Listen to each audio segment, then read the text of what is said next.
Y entonces, ¿cómo? ¿Qué decías, Hugo?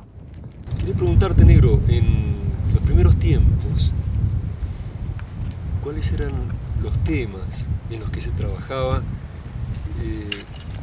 cuando todavía aquí por Sudamérica, ¿no?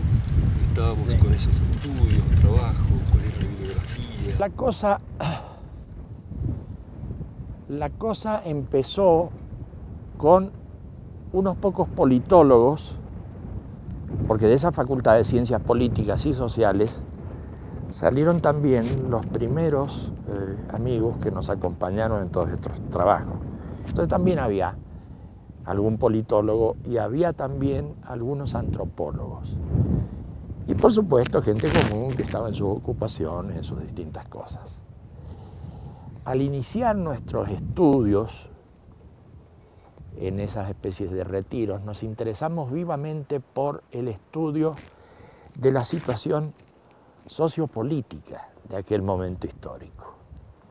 Un poco por la formación de la gente que formaba esos grupos y otro poco porque veíamos que existía cierta urgencia, se estaban produciendo una cantidad de fenómenos de descomposición social, unos cambios en todos los sistemas de aquella época que anunciaban el crecimiento de la violencia, claramente. Después ya se vio en forma con el guerrillerismo y se vio con las represiones militares y todo aquello. Pero eso ya estaba en marcha cuando nosotros nos pusimos a hacer las primeras investigaciones, los primeros estudios. Y era pues una cosa de entender la situación social, la situación política, la situación económica, y empezaron a organizarse algunos estudios monográficos. Es decir, hubo gente que se ocupó específicamente de estudiar los movimientos sociales. Otra gente hizo recopilación de materiales y síntesis grandes, algunas muy bien hechas, sobre los partidos políticos. Y otra gente empezó a estudiar la situación general de lo que iba ocurriendo en América Latina, que era lo más próximo a nosotros. Así que los primeros estudios que se hicieron fueron de esa naturaleza. Lógicamente, ya estábamos siguiendo la línea de lo que se veía en la mirada interna y demás. Estábamos viendo otro tipo de fenómenos aparte de lo que crudamente se podía ver en la realidad sociopolítica inmediata.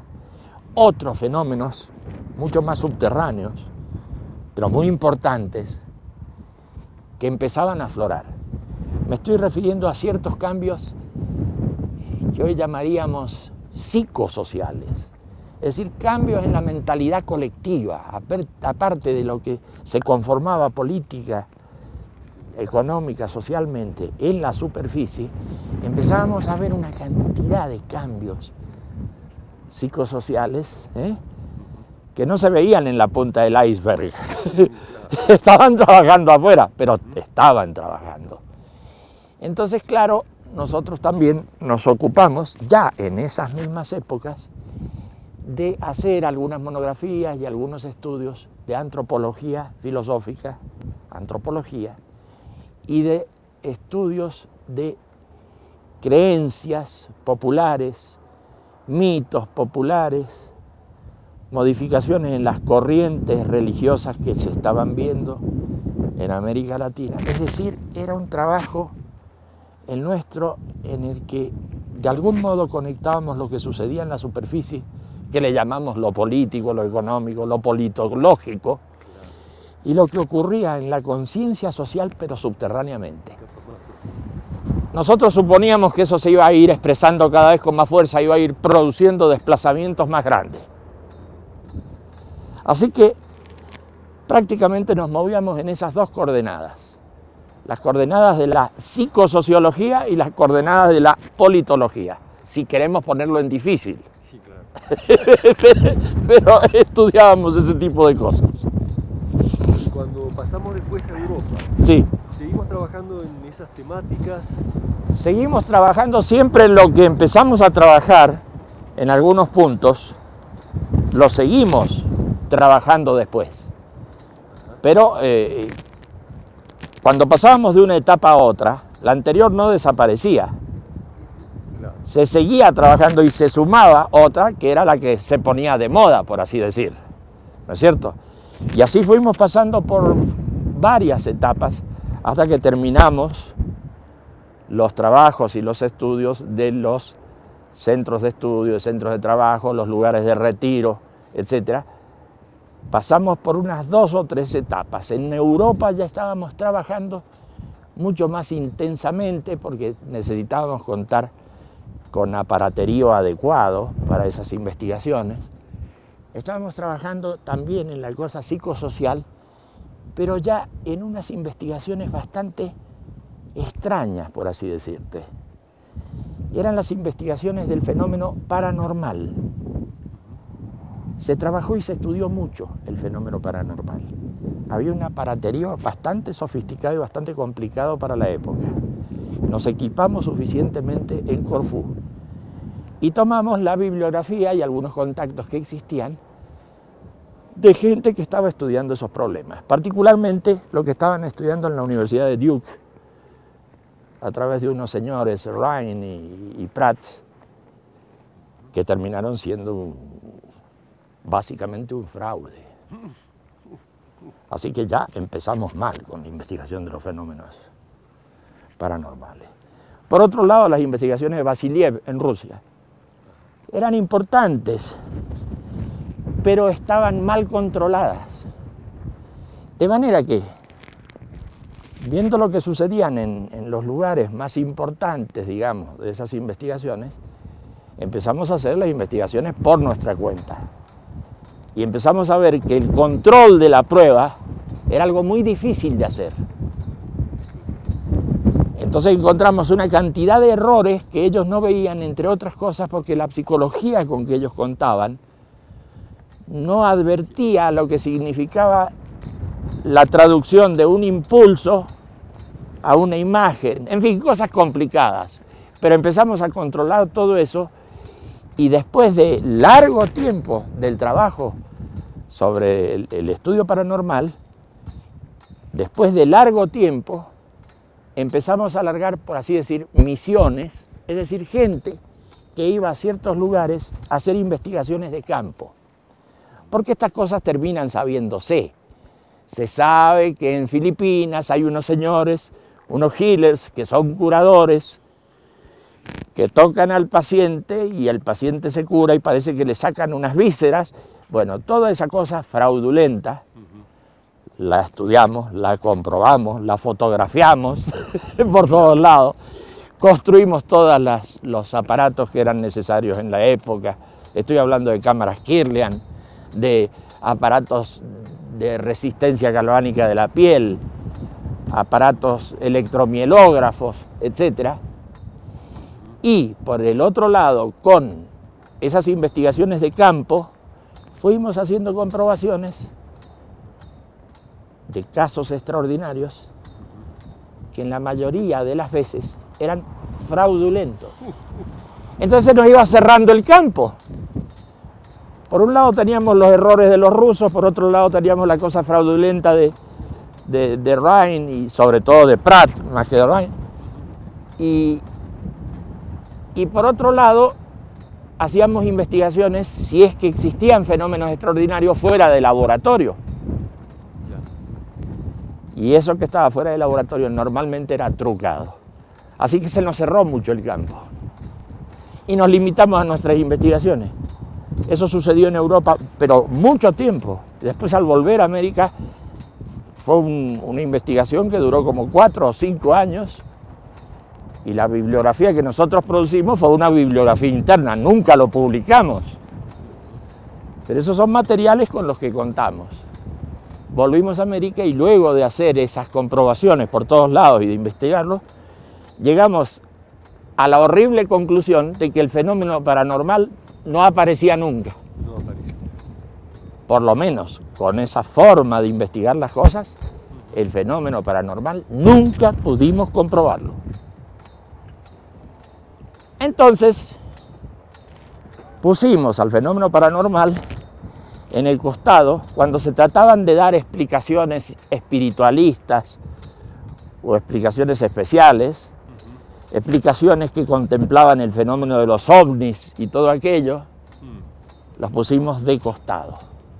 Los pusimos, dirían algunos otros estudiosos, los pusimos en epogé, los pusimos entre paréntesis, porque nosotros no tuvimos ninguna comprobación y lo que existía en el sistema no era fiable. Así que ya ves, esa fue una investigación que se agregó a lo que veníamos trabajando sobre el fenómeno politológico y el fenómeno psicosocial. Esto tenía mucho que ver con el fenómeno psicosocial. Se producían perturbaciones muy grandes con estas historias de dimes y diretes, de rumores, de ovnis, de cosas raras. Y bueno, para mucha gente era una curiosidad, pero para nosotros era bastante importante comprobar que aparecían todos esos fenómenos. Así que nuestras investigaciones fueron muy variadas.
entonces, ¿cómo era lo que decías? De lo que estabas comentando, ¿cómo terminaron esos estudios y trabajos sobre lo paranormal y los fenómenos psicosociales?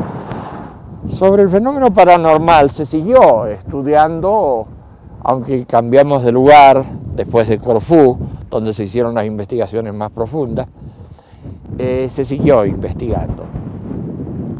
Pero el estudio de lo paranormal se desplazó a otros campos. Mejor dicho, el estudio de lo psicosocial se desplazó a otros campos ya fuera de lo paranormal. Y también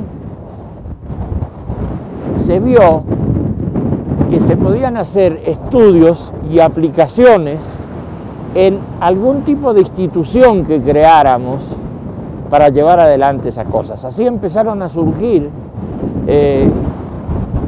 instituciones culturales y sociales del tipo de la comunidad para el desarrollo del ser humano. La comunidad sirvió para tomar contacto con una cantidad de otras instituciones y poder intercambiar con esas otras instituciones una cantidad de conocimientos que nosotros habíamos logrado en ese campo. Muchos psicólogos y muchos sociólogos empezó a adherir a este tipo de institución y empezamos a hacer intercambios y a interesarnos por nuevos trabajos. Así que lo psicosocial y lo social tomó relevancia a través de esas instituciones, pero siempre seguíamos con todos los otros trabajos adelante.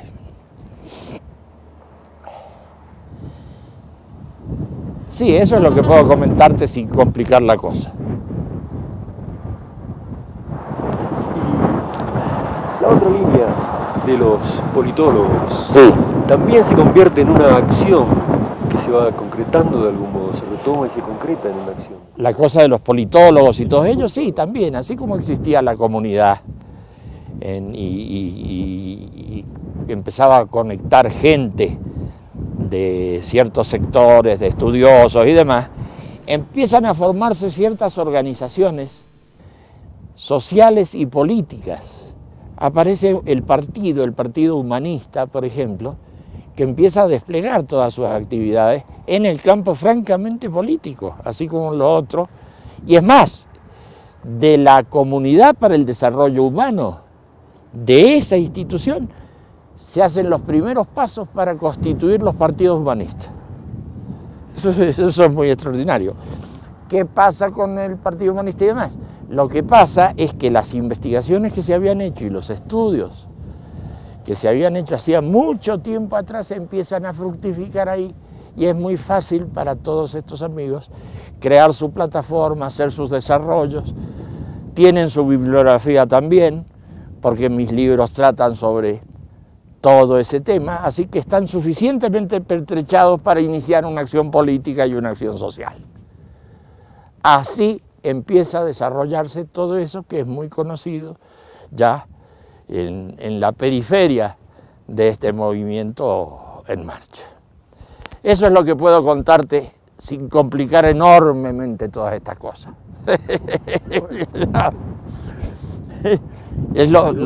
Solo aquello de la imagen, de la teoría de la imagen. Sí, la teoría de la imagen fue una consecuencia de los estudios psicológicos, porque fue algo inesperado en realidad. Al andar cuidando, tomando muchos recaudos para que las pruebas que nosotros hacíamos se pudieran demostrar bien, para que no hubiera errores, tuvimos que estudiar demasiados detalles. Y al estudiar esos detalles empezamos a ver fenómenos de traducción de impulsos y cosas semejantes, y empezamos a estudiar la imagen. Ahí se desarrolla la teoría de la imagen. La teoría de la imagen da lugar a la teoría del espacio de representación. Y eso es una teoría psicológica compleja que hoy unos pocos ya están incorporando al ámbito de lo oficial en materia de psicología. Eso sí, eso ocurre con la teoría de la imagen y con la teoría de la traducción de impulsos. Sí, por supuesto. Así que no se paró eso de ninguna manera. Estábamos hablando, hace un poco tiempo, estábamos hablando de lo que había pasado en el campo de lo social. Claro. A través de la comunidad, a través de los partidos, etcétera. Sí, pero no se dejaban de lado las otras investigaciones. Claro que siguieron y siguieron adelante y siguieron fuerte. Eso es así.